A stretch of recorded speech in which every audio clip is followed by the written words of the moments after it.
I wanted to start with just dissecting a little bit this journey of self-doubt to self-worth, and why, for you particularly, this is something that was important for you to get involved in.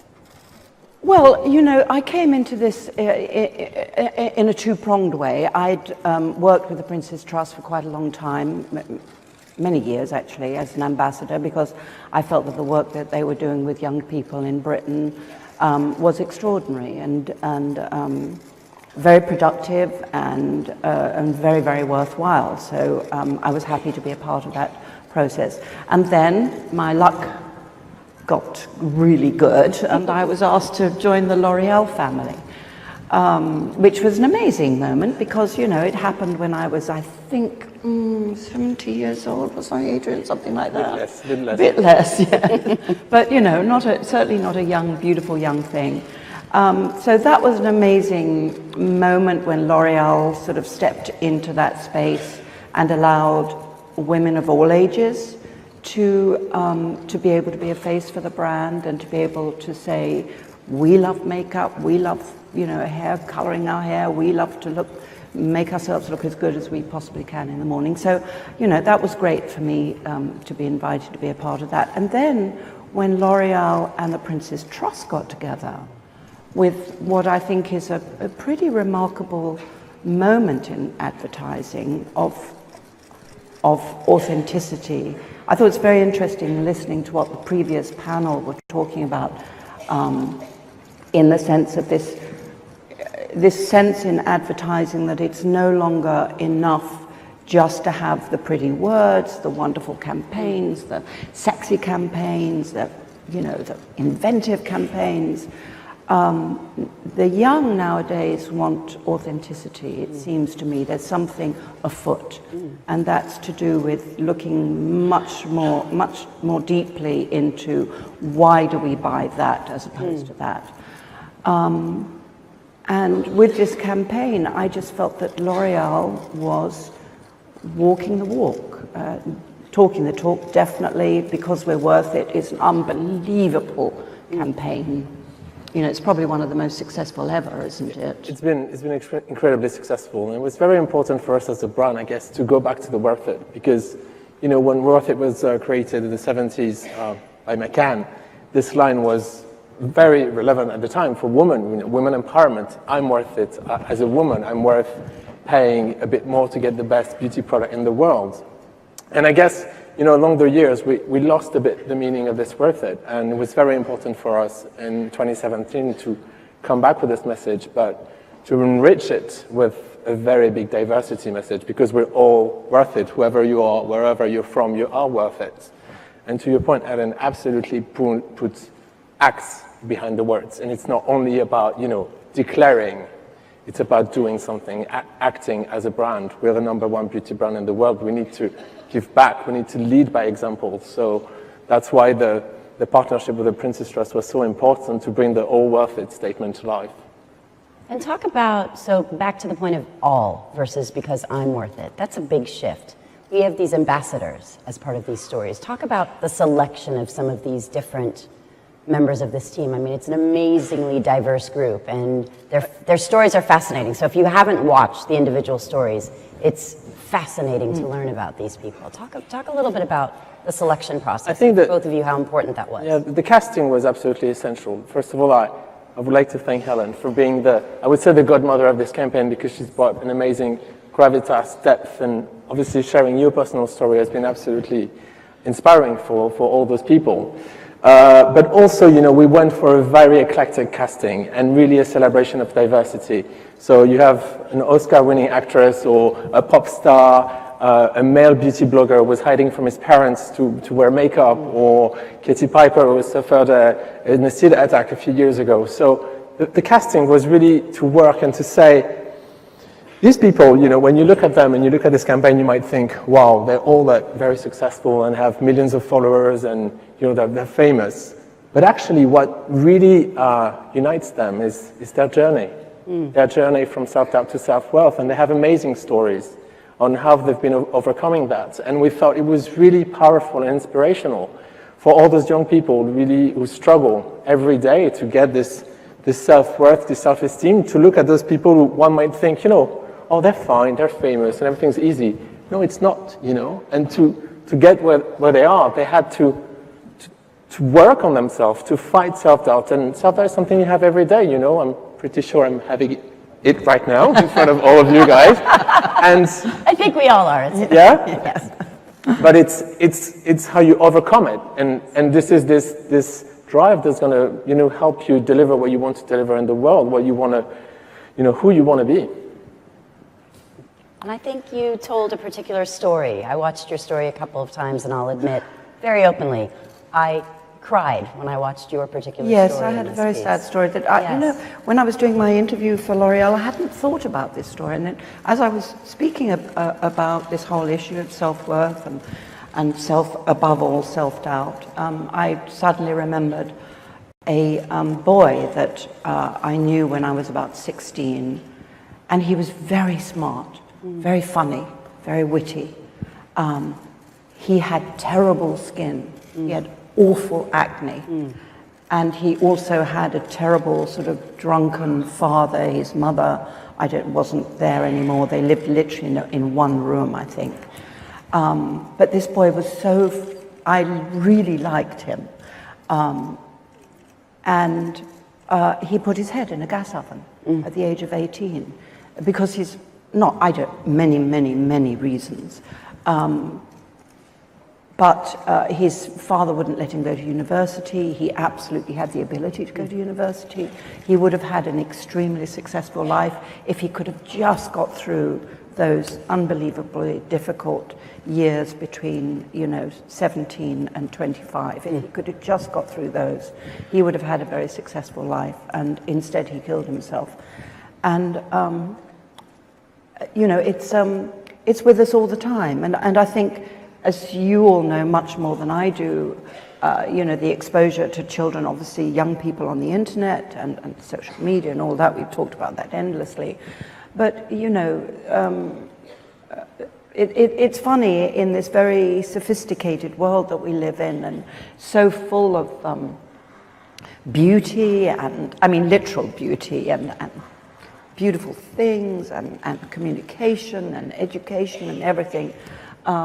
The whole issue of self-doubt seems to be more extreme than it ever was. That's absolutely what this program with the Prince's Trust is all about, why L'Oreal has stepped up and made this relationship with the Prince's Trust to run workshops for young people to fight their way through this issue of self-doubt. To give them the tools to work with.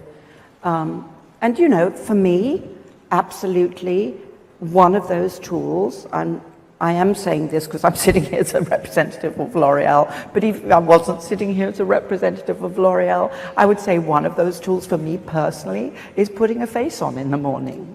That helps.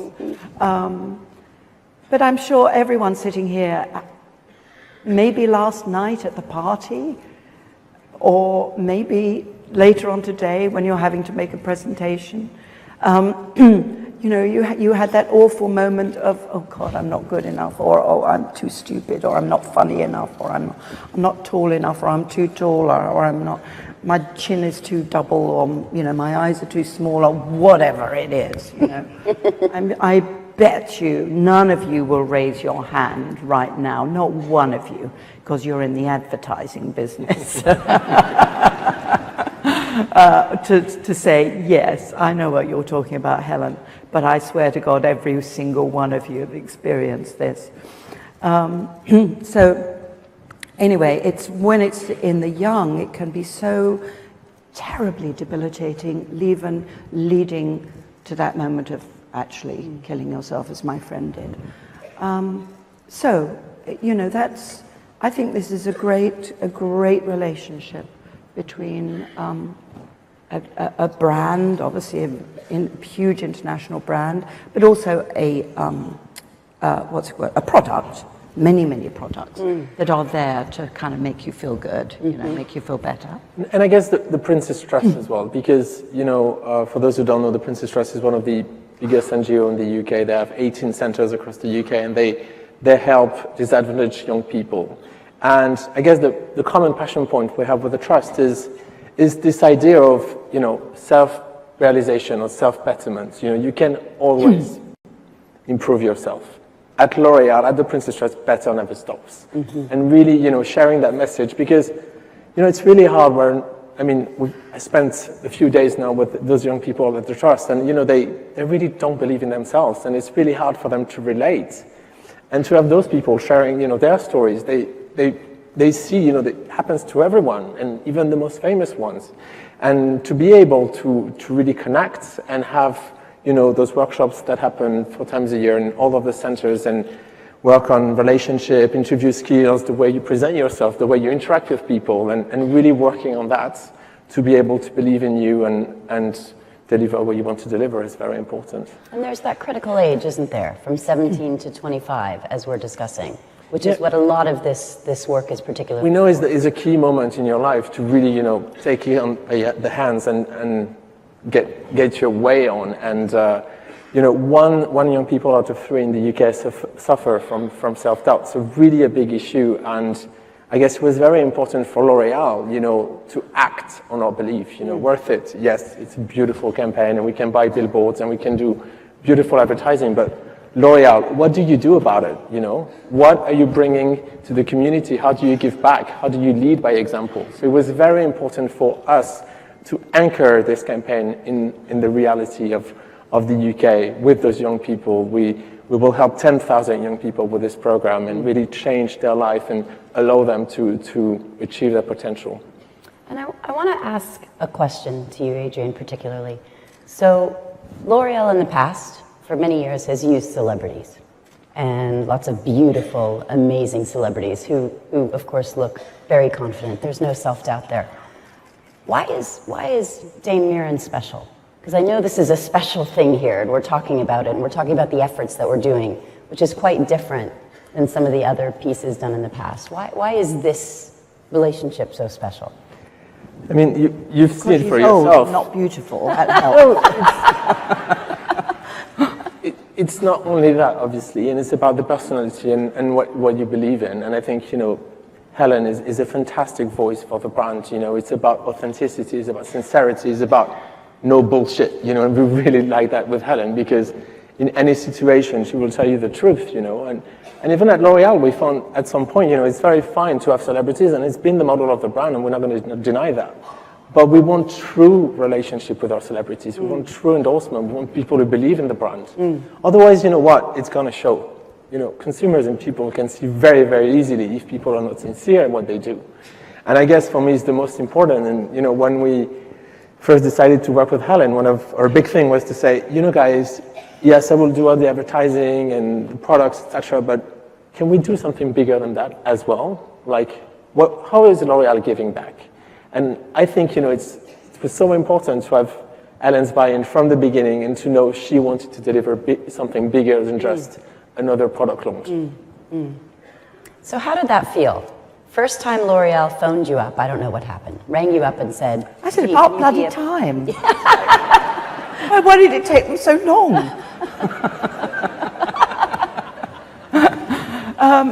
It was fantastic. And I thought, at last there's a shift. At last. It's taken a long time. I've been waiting for this shift. And I'm talking about age in beauty, really. At last we're being recognized, and that was great. That was a great moment. It happened actually before I came on board. L'Oréal in particular had already made that shift. But for many years I lived with a photographer, James Wedge, wonderful photographer. And he was a fashion and beauty photographer, and working for all the sort of top magazines. He could not get a black girl on the front of a magazine. He could not, magazine editors would not do it. You guys sitting here today, I'm sure, are thinking, what? That can't have been true. But that was absolutely true in the late 70s. So, you know, that this shift has been coming, and my God, I applaud this shift. It makes the world that I live in so much better to me. It's so great to see older women, to see, you know, different genders up there, different races, different, you know, religious people represented, you know, the whole diversity of the world that we are now living in. And finally, the breakthrough has, I hope, happened, and I hope, thanks to you guys here, that process will continue. But yeah, that was a great day. We've talked I think a little just bit. maybe to Sorry, back on that, for L'Oréal, embracing diversity has been, you know, it's been a journey as well. And it's what I want to say is diversity is not a trend. You know, it's just not something you want to piggyback because it's the cool thing to do right now. Diversity is a value. You have to be committed. You know, when you embrace diversity, you have to live and breathe in everything you do. Your advertising campaign, the products you launch, your staff, you know, and diversity is so rich and powerful, you know, bringing those differences together. And really was very important for us to declare and act on that, and also to really walk the talk in everything we do on the brand, you know, because it's very fine to do campaigns, but you really need to put acts behind it.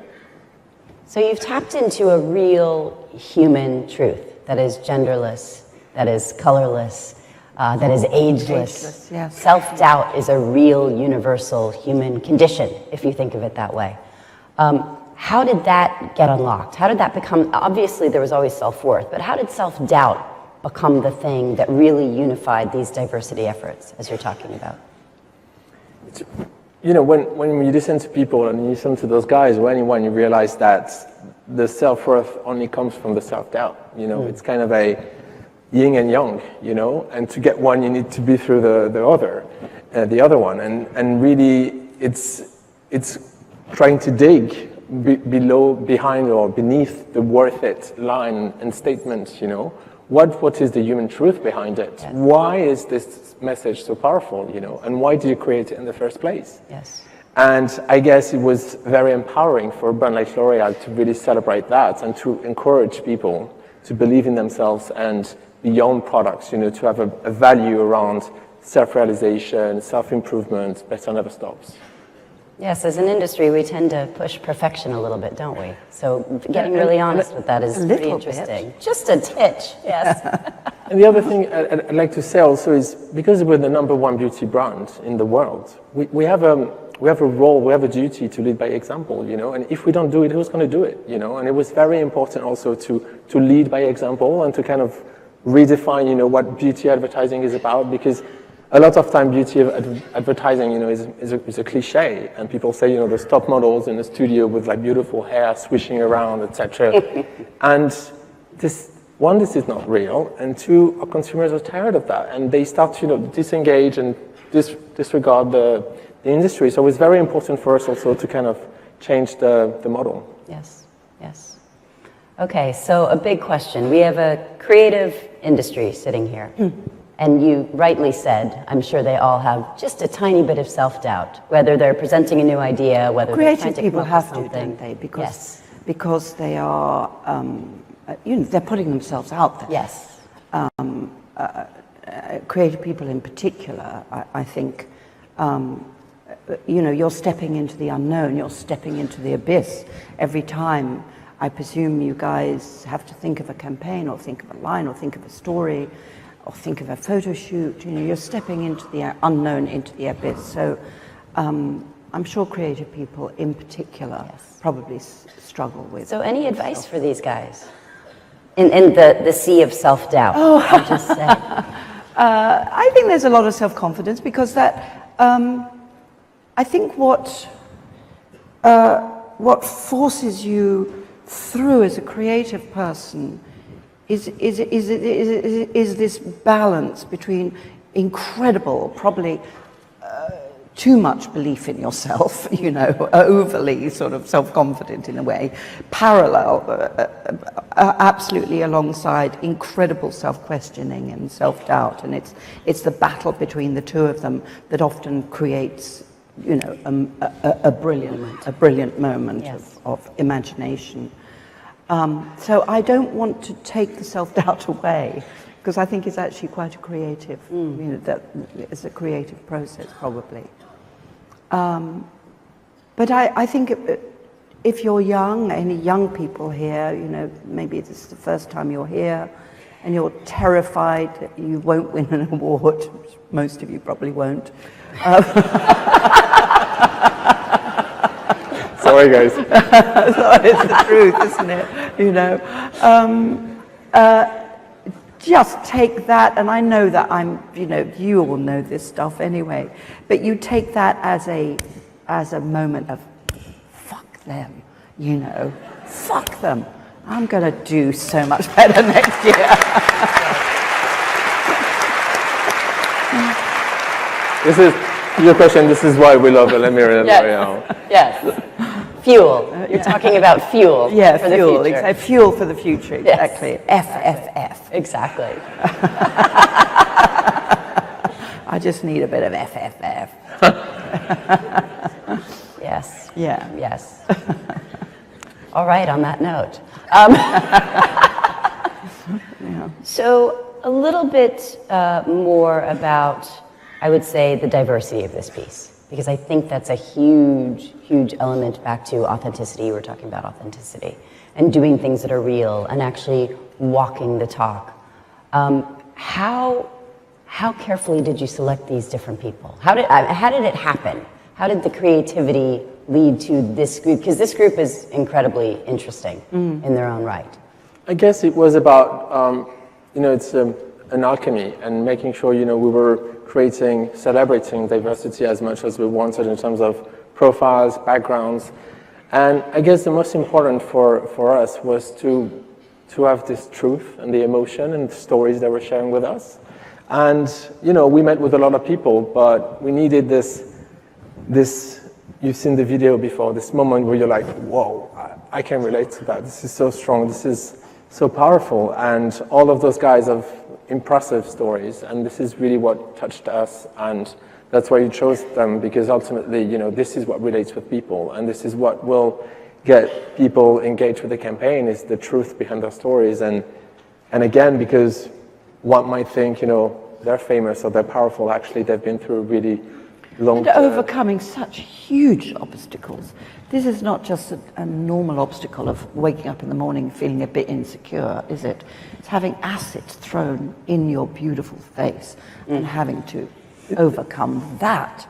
And absolutely inspirational, and incredible. A sense of vulnerability and humility when you listen to them and you say, "Wow, I thought I had self-doubt, but it could be much worse than that." And also the way we see the campaign is that we imagine like the young people who are going to go through the program will progressively come into the campaign and tell us their story. Yes. And how the program and the self-confidence program has changed their life and allowed them, to overcome self-doubt. So it's really, first of all, it's a long-term partnership. It's not a one-hit wonder. We do a campaign and we go away. It's real. It's a partnership, and the stories will evolve. I want to integrate those young people as it goes. Mm-hmm. Mm-hmm. And this thing, we talk about it as a journey, from self-doubt to self-worth. Does it ever stop, this journey? No. Can you share a couple examples of maybe your own moments? Because I'm sure many people don't believe that you have any self-doubt. Well, I'm a good actress,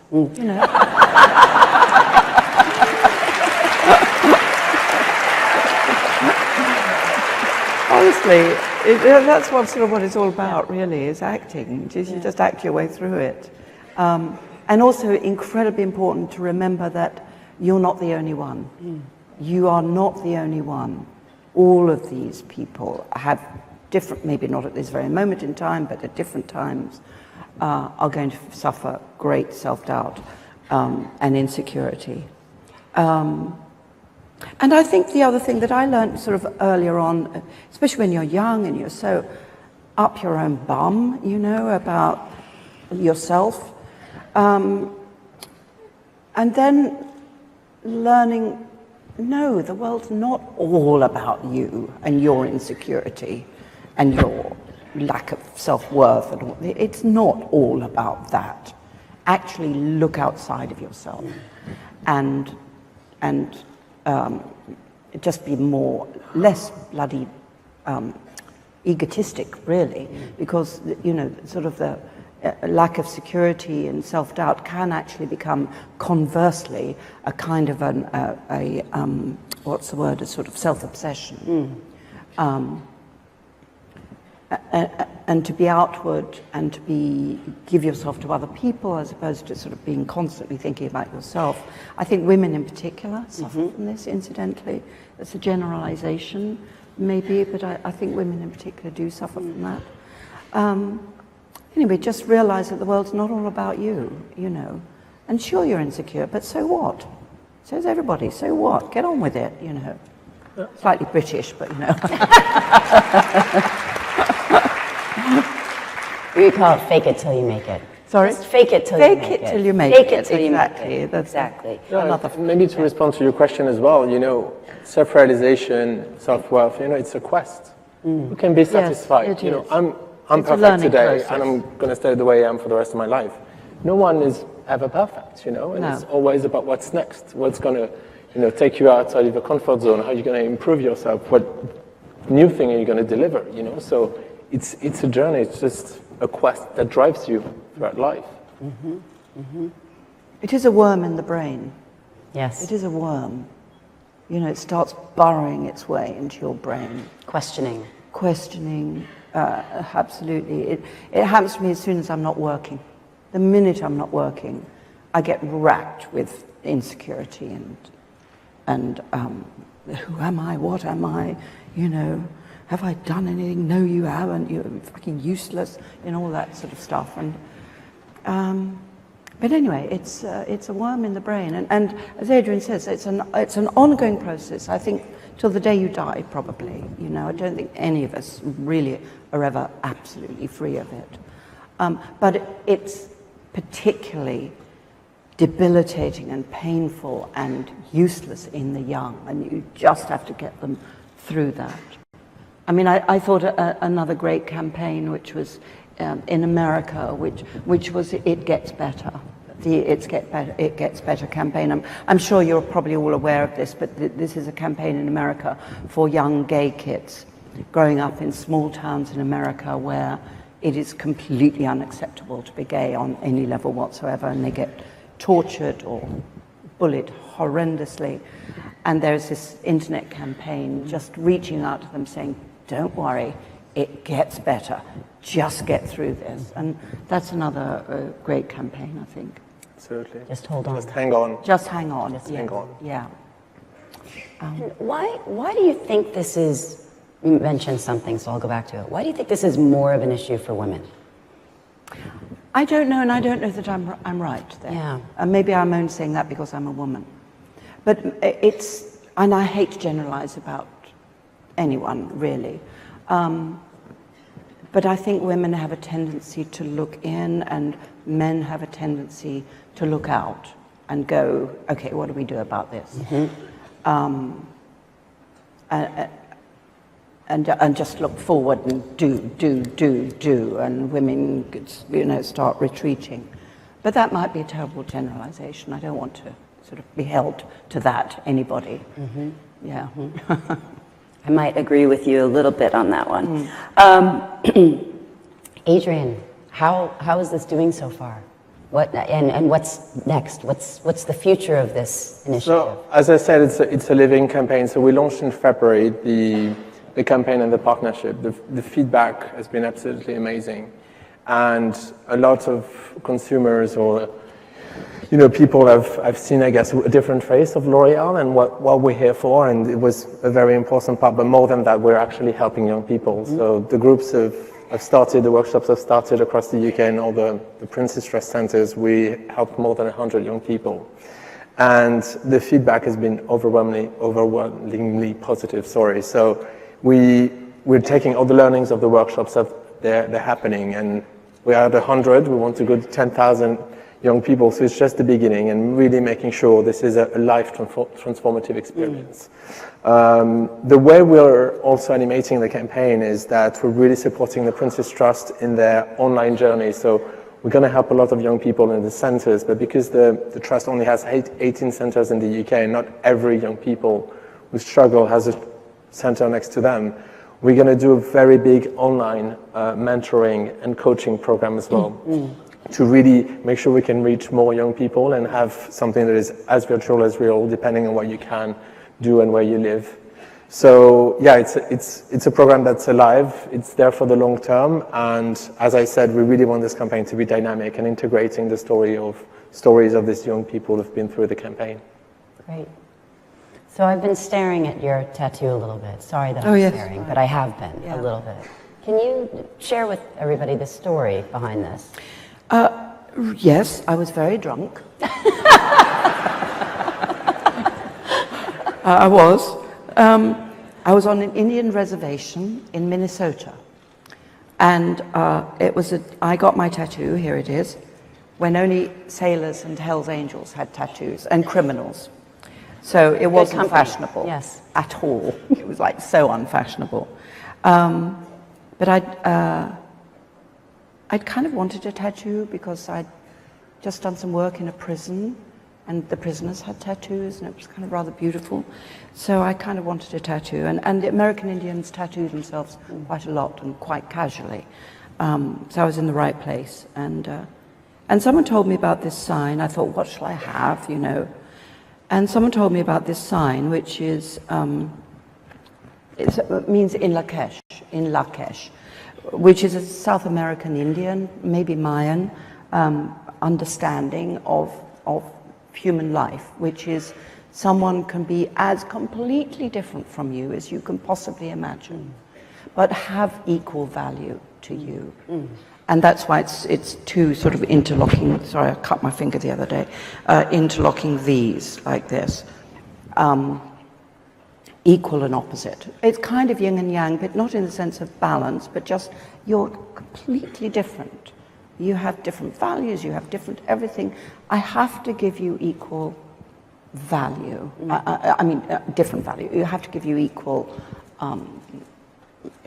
you are equal to me. It doesn't matter how different you are from me. It's quite a difficult thing to grasp, especially for me personally when I'm dealing with people who elected Donald Trump. Quite difficult. But I have to recognize their need and their fear and their pain and their and why they went in that direction, and give them absolute equal value to whatever I represent. So it can be challenging, but I do believe it. And I still do, all these years later. And different perspectives. Very similar to this idea. Of course, very similar. The world has finally caught up with my tattoo. L'Oreal. Actually, the campaign is a tribute to Helen's tattoo. That's the creative inspiration. It can come from anywhere. So final thoughts. Any final thoughts? It could be advice you would give this audience. It could be a mission you give them. It could be anything. Any final thoughts for this esteemed creative group that we have here? Adrian.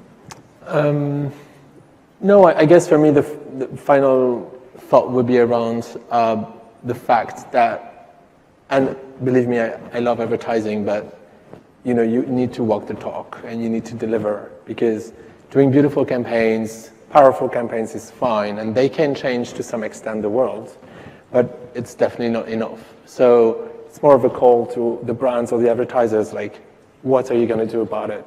How are you going to make a difference?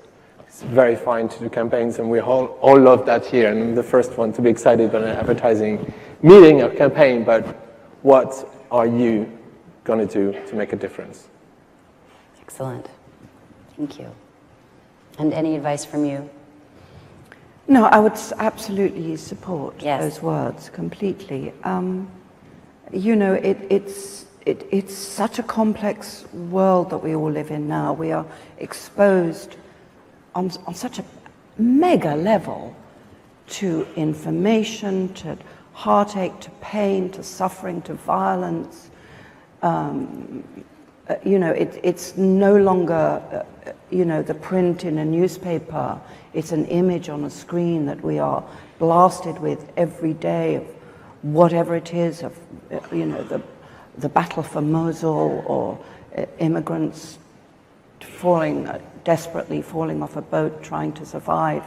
These incredible images are at us every day, and that's the real world that your audience, your client, whatever the word, what you call it, Consumers. your consumers. Yes. Oh, that's the word. Yes. Your consumers live in. They live in that very real, very visceral, very painful, very emotional world. And I would say, communicate with that world. Yes. As much as you can, in whatever way you can. Because I think the public out there will take that on board. Yes. I think they will. I think they're asking for it in a way, especially the young. Yes. Especially the young. Yes. They're seeking meaning, that's Yes. for sure. Yeah.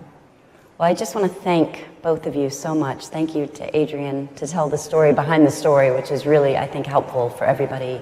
And Dame Helen Mirren, thank you so much for joining us. Thank you, everyone. Fabulous.